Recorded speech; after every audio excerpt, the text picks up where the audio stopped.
Hey everybody, this is David from techstago.com. So in this quick tutorial, I'm going to show you how to create YouTube thumbnails with Figma. Now, this will be an intermediate level video, which means that I expect that you already know what Figma is. In the future, I will make a more beginner-friendly, in-depth tutorial as well. We'll also talk more about design and so on. But this is really about showing you how to create those thumbnails as quickly as possible and saving your time. So the first thing you do is that you create a new file or a new canvas in Figma. Then you go to this frame. And then you just draw something quickly, and then you immediately go over to the width and the height over here and specify a width of 1280 pixels and a height of 720 pixels. And this is what YouTube recommends. So now that's actually pretty much done because that's how you set it up. And now we can actually immediately go down here and export this. But of course, there's nothing to see. So I'll just put a few things on this frame so you can actually see that it works with the export and the quality and all that stuff. So I'm going to make this background a different color. Again, this is just to show you how it works. I'm not going to focus too much on the design part here. So now I'm going to create a text element. I'm going to say how to make YouTube thumbnails with Figma, and just to make it a little bit more designer-ish, I'm going to emphasize the main characters of the story. So I'll emphasize the Figma and the YouTube thumbnail part. Now I'm going to move this up here, and of course there's no contrast, so I'm going to make this white so it pops, and that looks pretty good. Now I also have some SVG graphics in a folder right here, which I'm gonna drag in like so and let them go. And I'm gonna move the YouTube one up here. And where's the Figma? Oh, where's the Figma one? Did I not? Oh, there it is. I'm sorry. There it is. Oh, it's really small. All right, so I'll just move this over here and maybe make it a little bit bigger.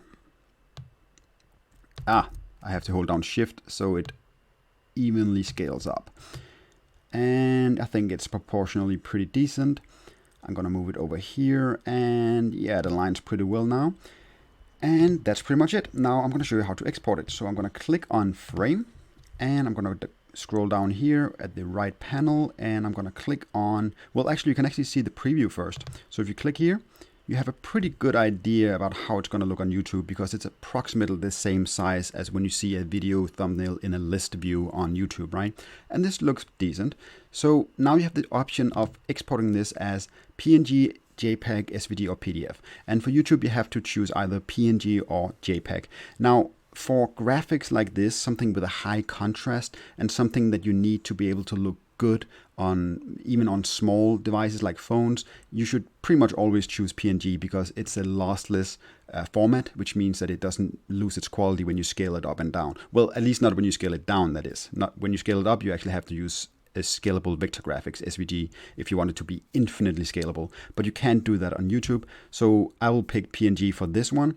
And if you have like a photorealism thumbnail going on, then I would probably use JPEG, but it really depends on what you're doing. But my default is to use PNG for almost every type of thumbnail.